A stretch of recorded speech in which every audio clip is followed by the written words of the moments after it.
why are you running for mayor? Like, just give us a roundabout out of all the things you could do with your life, all of the things. I mean, imagine all the things you could do with your life. You decided to do mayor of Stockton. Why? Yep.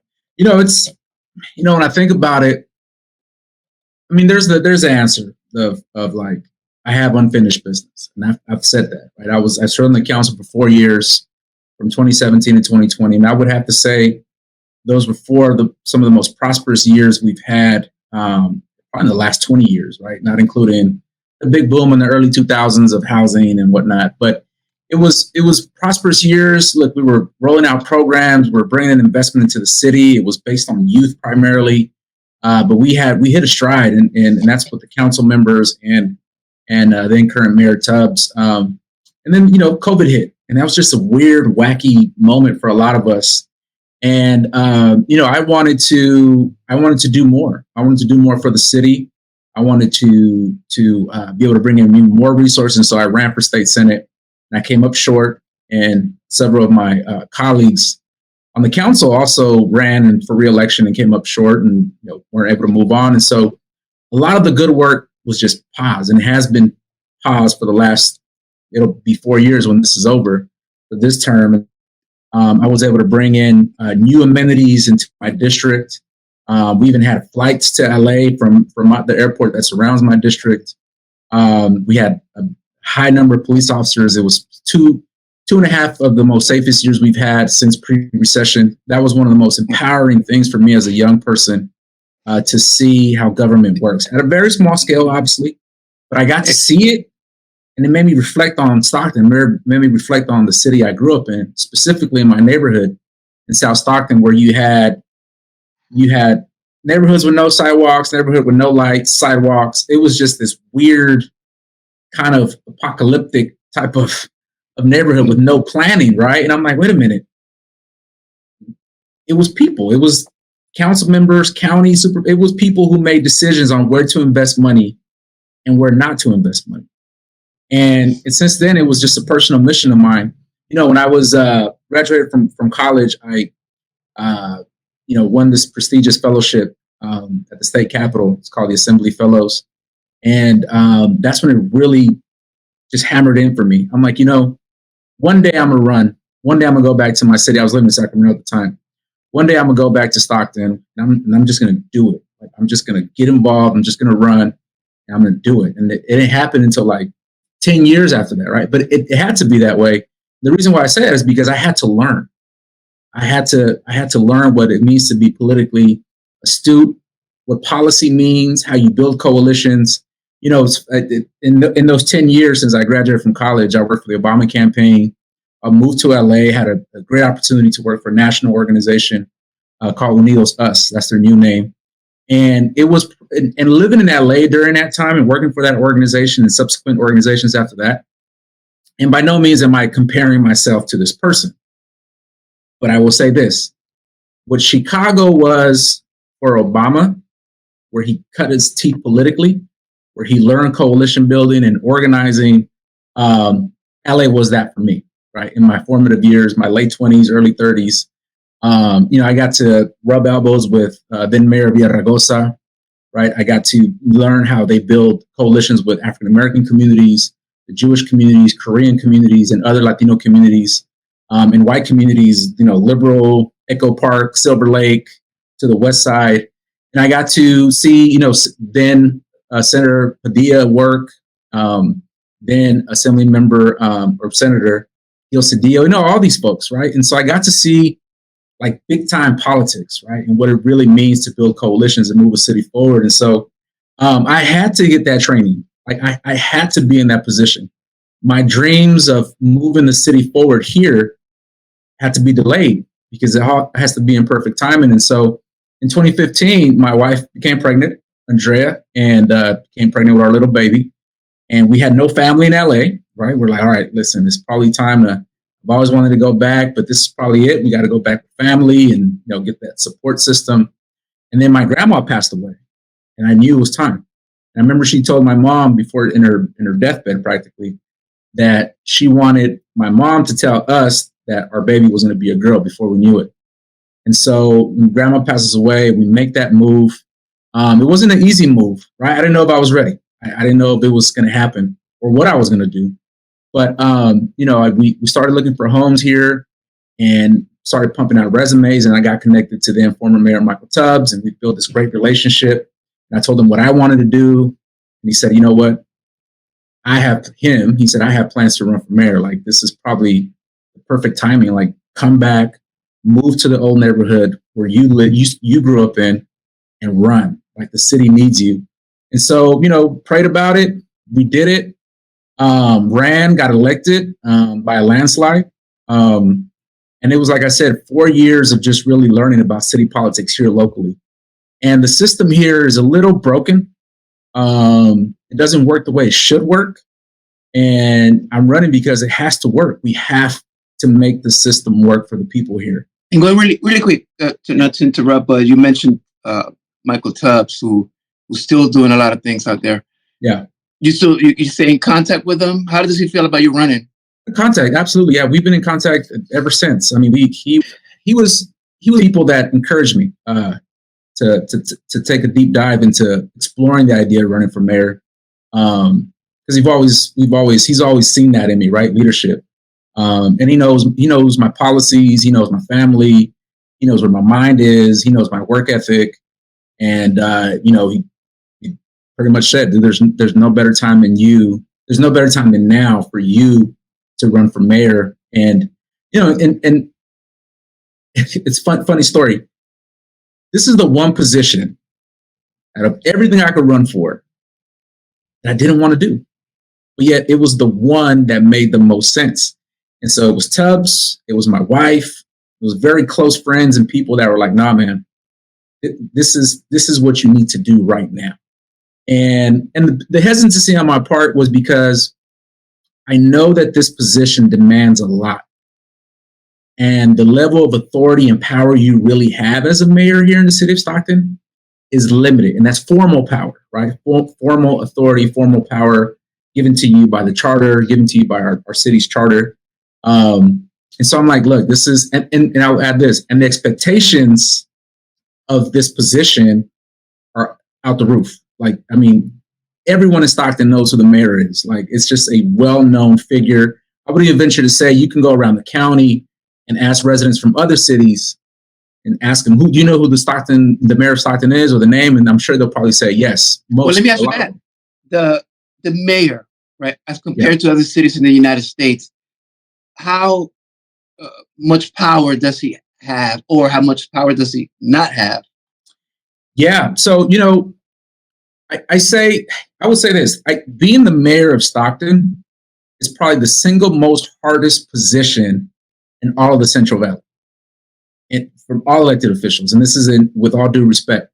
And the reason I say that is because in Fresno, which is a comparable city, it's a major city in the Central Valley, you have a strong mayor system.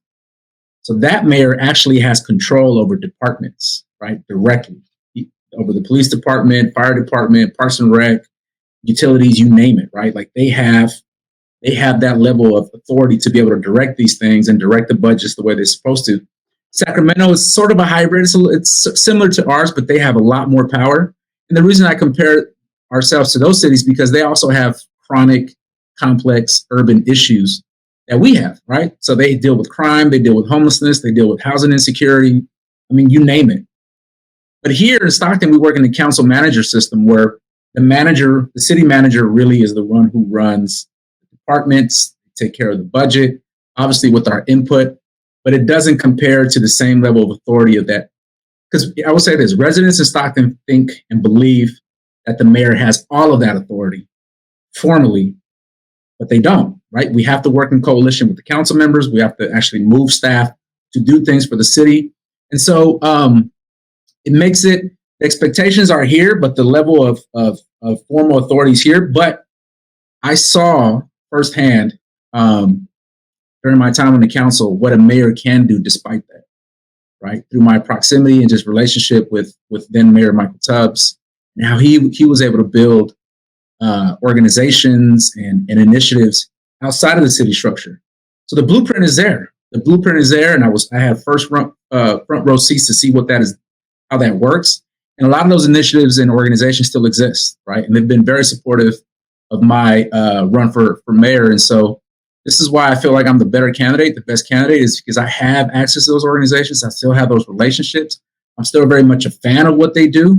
And they've just been waiting for someone, the council and the mayor, to come back, to be able to come back and be able to do some of these things. And like I said, because of the last 4 years, we've just been stagnant, right? And it starts with leadership. Got it. So when you don't have that power, right? Like, I'm gonna do an executive order and do this, blah, blah, blah. So now you have to work with all sorts of people that maybe don't align with your views. So if you do become mayor, how do you go around that? And someone that doesn't believe in your idea, how do you convince them to see it your way, or vice versa? Are you open-minded to see in other ways? No, I am. I've had great support so far from a good number of council members. I actually had some endorsements from the city council. And I have a good relationship with the existing city manager, and a lot of the city staff is still there from my time. So I build great relations with them. But it really, it comes down to a couple of things. One is you got to count to 4. And this is just a political mantra. You got to count your votes, right? And so our council is made up of 6 council members and a mayor. So that's 7. And to move anything, you have to have the majority, which is 4. That's one thing. You just gotta. It's just power politics, right? You gotta have 4 people. But that doesn't mean you exclude the other 3. It doesn't mean you just put them on the side and you just don't listen to them.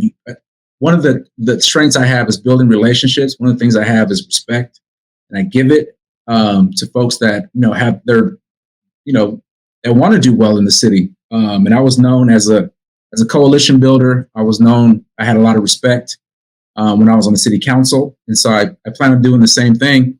But, it's really going to come down to, do my ideas work? And when I become mayor, I've been working on this idea of what can I do within the first 100 days? What can I do to have small victories and victories within the first 100 days in the current system that exists, right? So you got to keep in mind, City Hall is a culture. City Hall has a way of doing business. And the city in general has been around for 175 years. It's an entrenched culture. It's an entrenched psyche in terms of how things get done. But there's still opportunities within those 100 days to get things done within the system that exists. And so for me, I have to build goodwill. I have to execute on things to show my fellow council members, right? And obviously a lot of them are going to be a part of this too. But we have to have victories to show that my ideas work.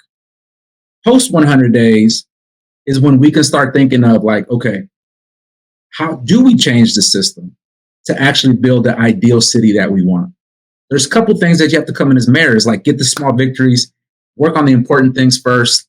And then while you're doing that, the rest of your term is now the mayor is building the city that residents demand, that is the ideal city. I think Stockton has vast potential. It's probably the city with the biggest potential in California that has not been maximized. And so, it takes a level of strategy. It takes a level of understanding that a mayor needs to come and bring in to be able to move things and really move the city forward in a strategic way. Absolutely. And I've been reading through you have on your website your plan, your items, your issues, the things that you want to tackle. And from my understanding, I was able to sort of see 3 main issues there. And you speak of safety, you speak of economic development, and you speak about the homelessness issue, which is you can't ignore. Yeah. So to go really specific in that, and just to really get to the meat and bones of this, because I've also been keeping up with the other candidates, and I hear a lot of beautiful ideas. I'm going to resolve homeless. I'm going to fix all the potholes. I'm going to everybody's going to be rich. Like all these, they're great ideas. But realistically speaking, to drill you a little bit on yours, let's go into the safety one first, and then we'll go into the economic and then to the homelessness. But in the safety, you're very specific, which I found refreshing compared to the other ones. And you say 120 police officers. Where'd that number come from? How can you be so specific? And how do you plan to implement that plan? Yeah, so that number comes from what was promised to the voters 10 plus years ago. So the voters, this was coming out of bankruptcy.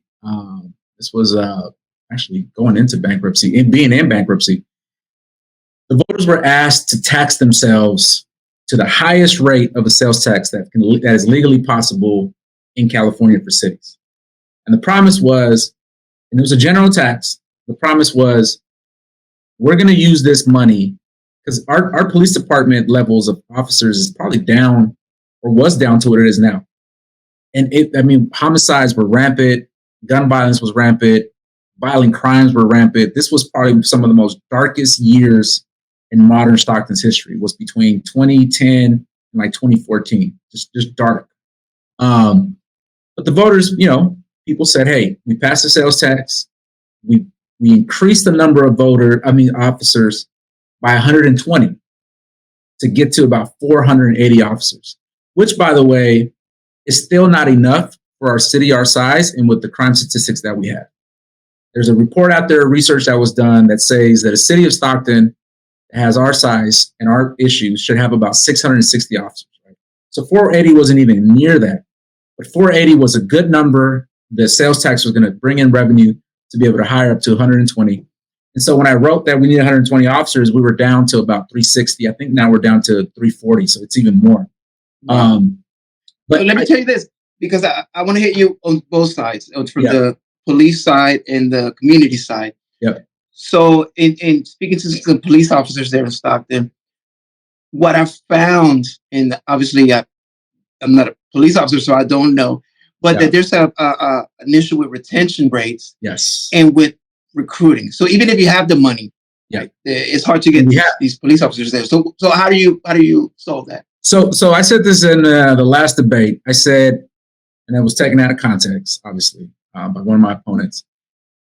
I said, we can do a lot with 350 officers, but we have to keep 350 officers. Like we have to use some of the money that we have for Measure A to incentivize, to create bonus, to create a structure where our police officers that we have now are retained.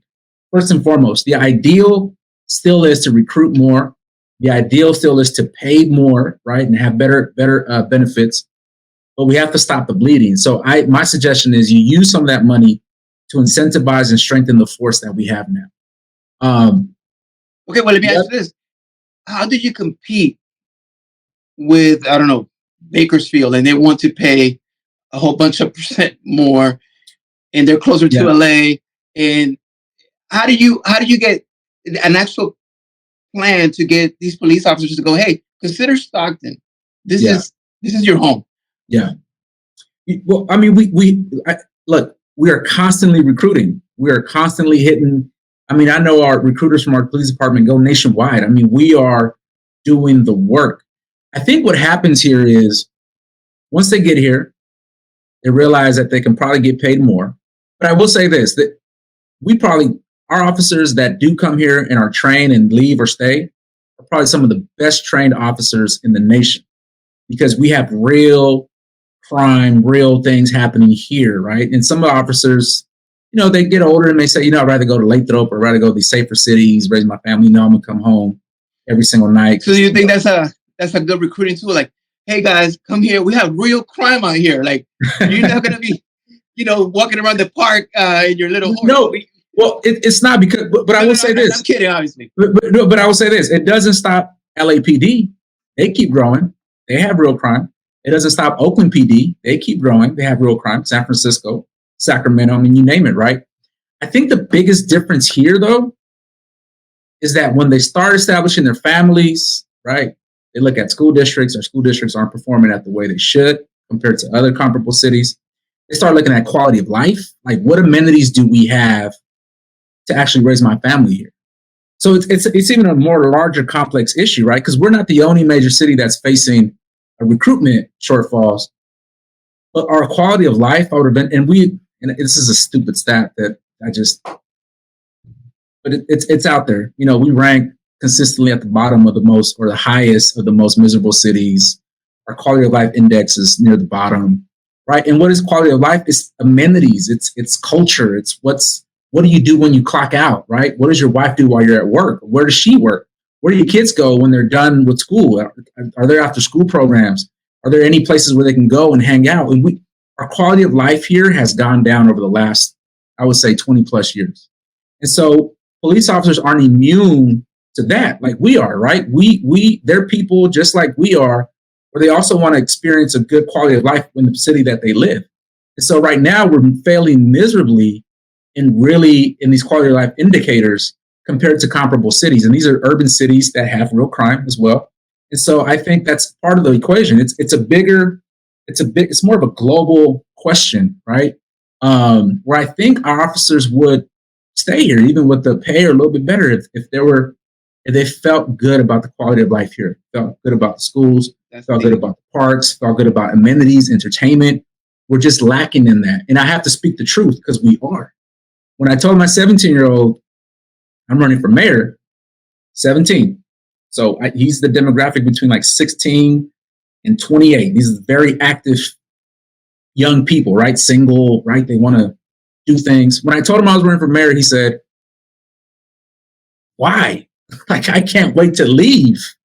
And I'm like, what do you mean? He's like, the city is just, there's nothing here for me to do. Why? What are you going to do? It's dead, right? And so he only spoke out loud what a lot of people feel, especially young people. Here's another weird stat. We rank at the bottom for singles. Because here, if you want to meet someone that's single, you got to go to Target, you got to go to Walmart, right? You got to enroll at Delta College, right? You got to maybe try to go get a degree at UOP, or maybe go to the little 1 or 2 bars that we have. How are you going to meet someone as a young person to start a family? And this is modern society, right? We date, right? We go to pubs and lounges, we go to festivals, we do these things. And it just they could meet a married man though.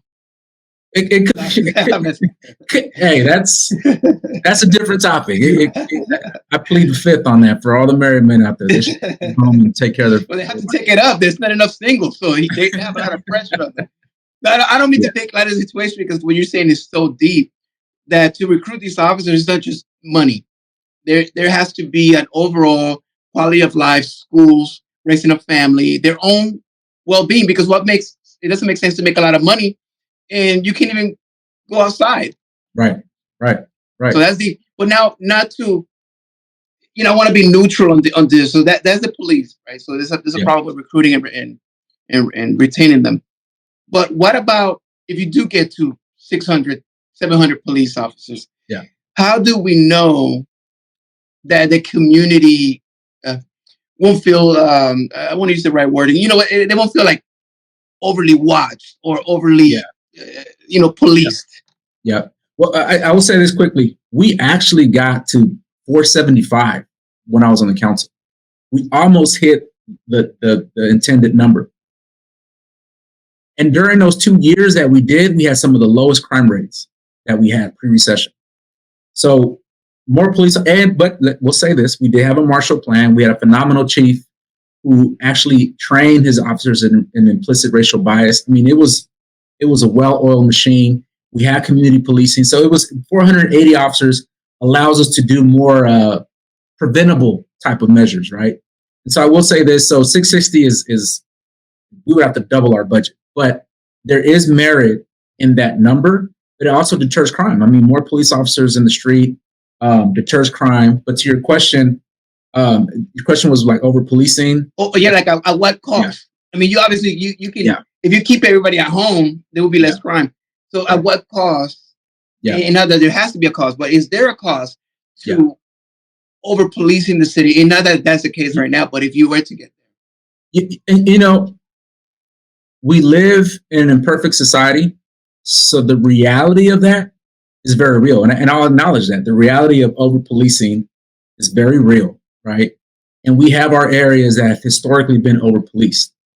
And we have to keep track of that, right? It starts with who we hire, who we recruit, what is their mental stability, how do they see themselves as peacekeepers as well, and not just, crime prevention police officers. When I was growing up, and even when I was on the council, When I was growing up, I remember there were 2 or 3 police officers assigned to Sierra Vista, which is a housing project I grew up in. And we knew them. They knew who the kids were. They knew the parents. I mean, they had a little police station, substation there, and they were out and about, right? They kept the peace. People knew who to call, right? They had cell phones. I mean, it was or not cell phones, but they had direct lines to the police officers, and those things help, right? Recently, when I was in the city council, I went on a ride along with one of the officers, and it's funny because he took me back to my neighborhood. Like we didn't plan it, right? He took me back to right there on Ann Street and 8th Street, right there in the southeast. I remember he pulled over, he saw some kids coming, and he rolled down the window and he was like, "Hey, come here, I got a question for you." Didn't hesitate. Kids came over. They're like, I think they were dribbling the basketball, if I remember correctly. He was like, "Hey, I got a question for you. Have you guys seen, I forget the old African-American woman's name. She lived by herself." And so he asked him a question. He's like, "Hey, have you guys seen her outside watering the grass or anything? I haven't seen her in the last couple of days." The kids were like, "No, we haven't seen her." But he was like, "Okay, but everything seems normal there." And they were like, "Well, I guess so." They were like, "I don't know." And so he put it on his notebook because he actually got a call to go do, I forget what the call was. I know what it was. It was some kind of, we had to run back to the north side because some guy was barricaded in some apartment. So it was a wild ride for me that day. But even that stuck with me, was like, he asked them about this woman if they seen her, because he hasn't seen her in his patrols. And so he made a note, got the call. I didn't follow up, see if he ever went back to go knock or whatever. But that's community policing, right? That's for communities to know who their police officers are.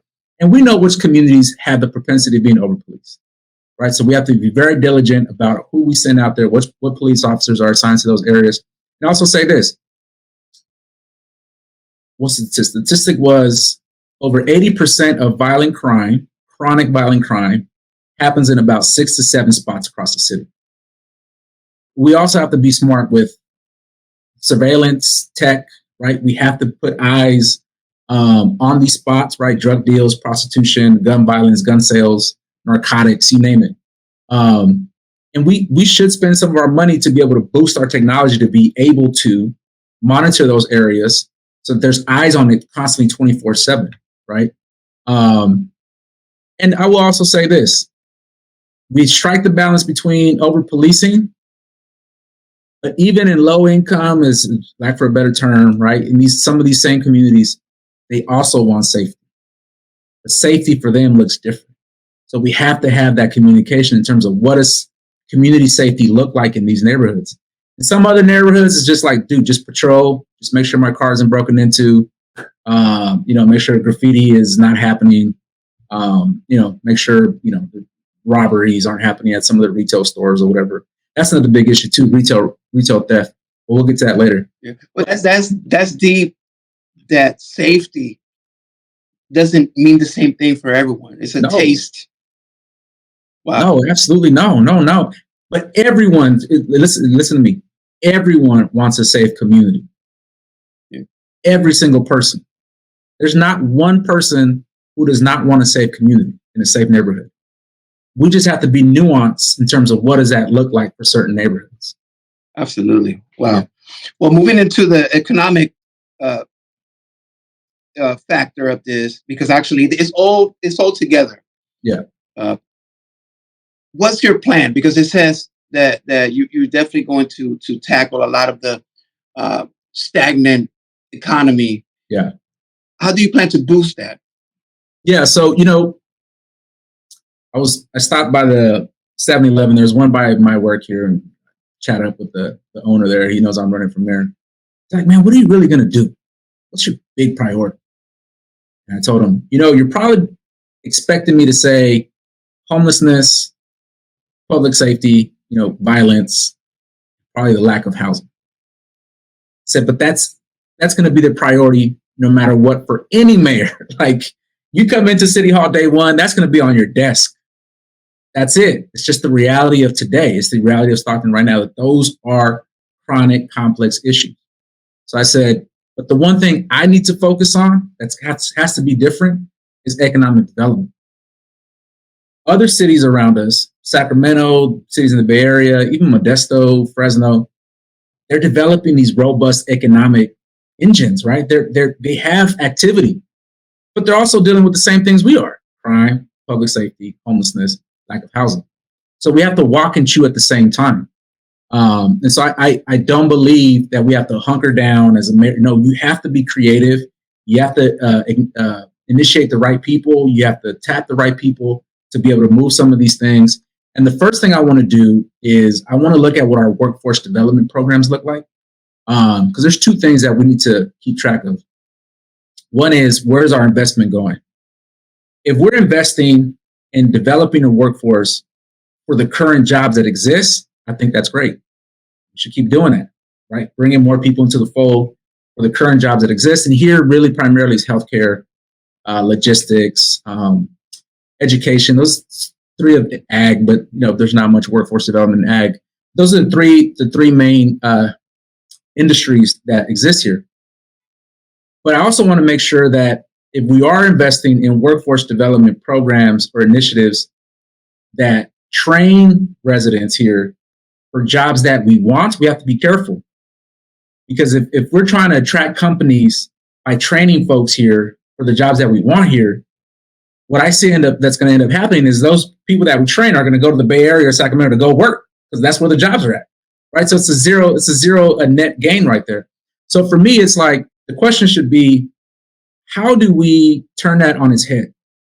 Instead of investing for workforce training on jobs we want, let's actually incubate the enterprises that we want. Let's unleash entrepreneurship here, right? Even attract entrepreneurs from other areas. Like, hey, we want these industries here as a city. I won't just say tech. Tech is like the vogue word. Tech, sorry. It's industries. What type of high wage paying job industries do we want here? We don't have them. So let's invest in incubating those enterprises here, right? Because the thing is, other companies, I will say this, the vast majority of of industries with high wage paying jobs are not looking at Stockton. We just have to be plain spoken here. They're not, right? We don't have the workforce. We don't have the education levels. We're just not, right? You have Sacramento to the north. They're getting a lot of attention. You have even Fresno's getting a lot of attention, and they're just they're just skipping us, right? So we're going to be waiting for them to choose us while we're not really building the infrastructure here. We need to build the infrastructure here, and that's incubating enterprises. That's one. Two is we have to increase tourism dollars. It's a sales tax. It's like anything, right? If John Smith from Sacramento comes to Stockton and buys a Red Bull, it's a sales tax. If Jose Hernandez from Stockton buys a Red Bull, it's a sales tax. But what we're lacking is outside folks coming to Stockton to actually spend money here, to actually invest in Stockton through consuming entertainment, through consuming things that we have here. So one of the things we need to also, these are big ticket items. I'll give you, I'll admit these take a long time, but we have to look at our airport. That's a current asset that we have. Is how do we spark development around the airport? How do we bring in more flights? The runway is there. Everything is there, right? How do we monetize and further invest in our airport to bring in economic development? And these are existing assets. The other one is the port and our waterfront. I-5 has this major bridge that crosses our waterfront, and it's about over 2 million unique drivers that cross that every single day. It's the best advertisement that we have for the city that's not going to cost us any advertising dollars. And our waterfront sits right to the right or to the left.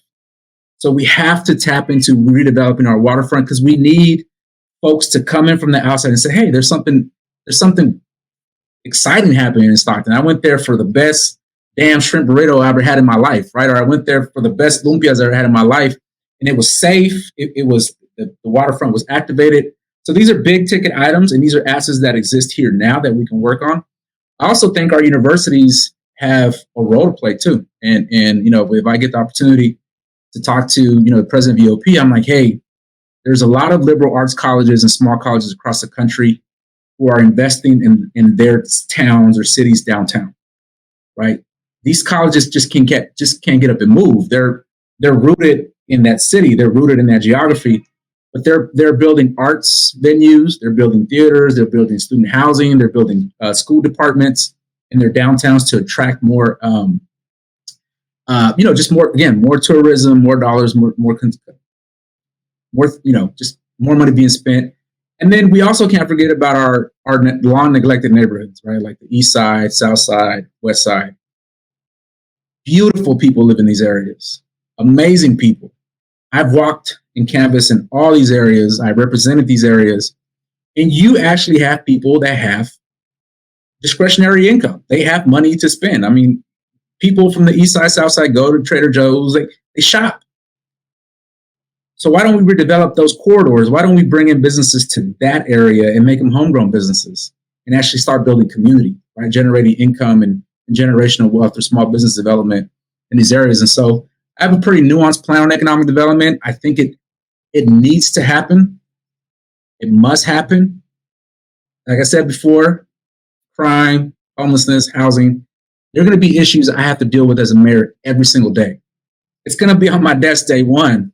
But if we get mired in just like, okay, how do we solve this, and don't think about the global picture, we're going to just be talking about this 8 years from now. That's deep, because without that money and that revenue that you're speaking of, you can only do what you've been doing, because you won't have anything more to grow or to spend. Now, can you give me a specific on when you say developing these businesses or bringing these businesses, because that's a great idea. Yeah. But I would like to go deeper so we don't fall into what some of the candidates that say, yeah, everyone's going to be rich. Everyone's rich. Vote for me and you'll be rich. So we don't fall into that dreamland. Can you give like actual specific, like, can you tell us there's a park full of homeless people and everyone's afraid to go in there. If you were to take that park and develop it into something business like, or what would you do? Yeah, so my wife, she actually worked and organized around one of the older parks that's near the homeless shelter. So it's, encampments and things have been happening there for years.